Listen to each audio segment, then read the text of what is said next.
Today, I would like to talk about the evolution and future of Roki Sasaki, who has regained his true form, and why there is absolutely no need to worry about Shohei Ohtani, despite his recent noticeable strikeouts.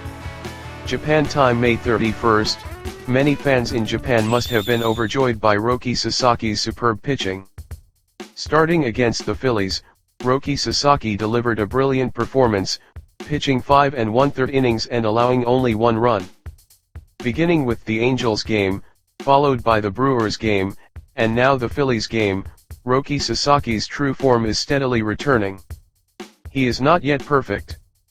Roki Sasaki is a pitcher who is capable of so much more.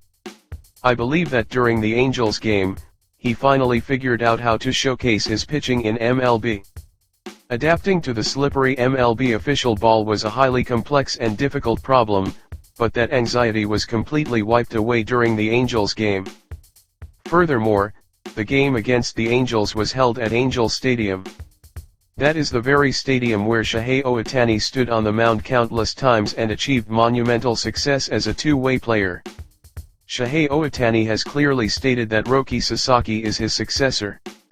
At Angel Stadium, where Ohtani once thrived, Roki Sasaki, who had previously been struggling to pitch as he wished, was able to deliver a stable and dominant performance. I view this as something that was bound to happen. It was the exact moment when the baton began to pass from Shohei Ohtani to Roki Sasaki, and it marked the true, official start of Roki Sasaki's success in MLB. Following the Angels game, he delivered another excellent performance against the Brewers. By that time, the voices of the media and critics, who had done nothing but criticize him until then, were already growing quieter. Roki Sasaki's fans all over the world truly believe that he will eventually become the #1 pitcher in the world. However, because the media and critics look at Roki Sasaki purely as a business, they either lose sight of his true essence, or perhaps they are intentionally trying to provoke us fans. Whatever their reason, they have constantly found fault with Roki Sasaki. Even when he pitched brilliantly against the Angels, some media outlets said, he only pitched well because the opponent was weak. It truly makes me feel miserable to see that. With his excellent performance against the Brewers, the critical voices naturally diminished. And this time, by delivering another great performance against the Phillies, the media outlets that had been criticizing him until now completely reversed their stances. Seeing that sudden turnaround, Roki Sasaki's fans around the world surely laughed in contempt. I have been supporting him since his days in NPB. I have never doubted him. Even when he debuted in MLB and went through a string of days where things did not go well, I always believed that Roki would eventually regain his true form. The reason he was struggling was simply that the MLB official ball is more slippery than the NPB official ball. In addition, when he was preparing for his move to MLB, his pitch velocity had decreased. Back in his NPB days, influenced by Shohei Ohtani during the WBC, he attempted to master a new slider. As a result of that, his proud velocity dropped. He ended up moving to MLB without that velocity being fully restored, which led to the issue of decreased velocity last season. However, he adjusted the velocity issue in the minors, and it was already improved by the postseason last season. This season, the issue was his control. For a man who accomplished a perfect game in NPB, the sensation of the NPB official ball was deeply ingrained in his hands, and it must have been difficult to let go of that feeling. First, he needed to remove the familiar sensation of the NPB ball from his hands and undergo the process of making the MLB official ball feel natural to his grip. The moment the MLB official ball finally became familiar to him, allowing him to pitch properly, was that Angels game at Angel Stadium. From that point on, glimpses of his original, spectacular pitching could be seen everywhere.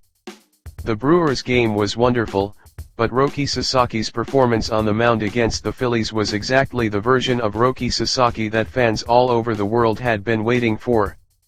He will absolutely become the best pitcher in the world. This is what I have constantly maintained on this broadcast.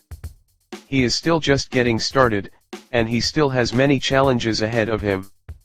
He needs to become capable of consistently throwing 100 miles per hour, and once he clears that hurdle, he must increase the precision of his control even further to match that speed.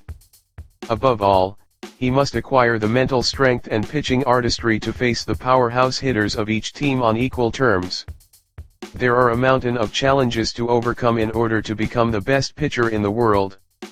However, I firmly believe that Roki Sasaki can surely overcome them. After the game against the Phillies, Roki Sasaki made the following comment: "Through my daily training and experiences on the mound, there are things I have been building up. In that process, I am gradually finding what is necessary for me and what I am lacking.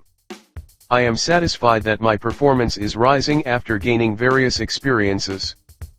Feeling that my growth matches the amount of experience I have gained is something very positive for me." These words are so full of confidence, it is hard to even imagine them coming from the Roki Sasaki of last season. It brings a deep sense of emotion. He will surely face many failures in the future as well. However, each and every time, he will turn those failures into growth. That was also the case for Shohei Ohtani when he first moved to MLB. He spent 6 years with the Angels, and during the 3 years from 2018 to 2020, just like Roki Sasaki until recently, he could not get the results he wanted. He was constantly criticized by the media. The common trait between Shohei Ohtani and Roki Sasaki is that no matter how much they are criticized, they simply do what they need to do. They turn their experiences into growth. And they see success. Roki Sasaki is walking the exact path that Shohei Ohtani once experienced.